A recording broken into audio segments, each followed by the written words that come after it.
الحمد لله.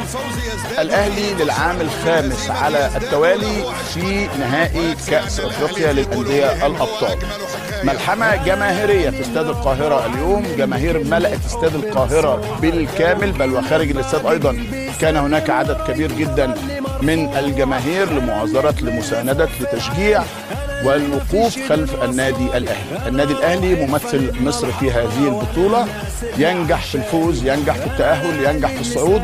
الكرة عاندته كثيرا في الشوط الأول ولكنها ابتسمت له أكثر في الشوط الثاني، ونجح في تسجيل 3 أهداف عن طريق محمد عبد المنعم كالعادة من ركنية ثم رأسية ثم الهدف الأول، وبعدها يتألق بهدف عالمي عالمي عالمي. وسام أبو علي يسجل الهدف الثاني للفريق، ثم في الوقت بدل الضائع اللي كان 12 دقيقة ينجح نجم المباراة الأول أكرم عبد المجيد في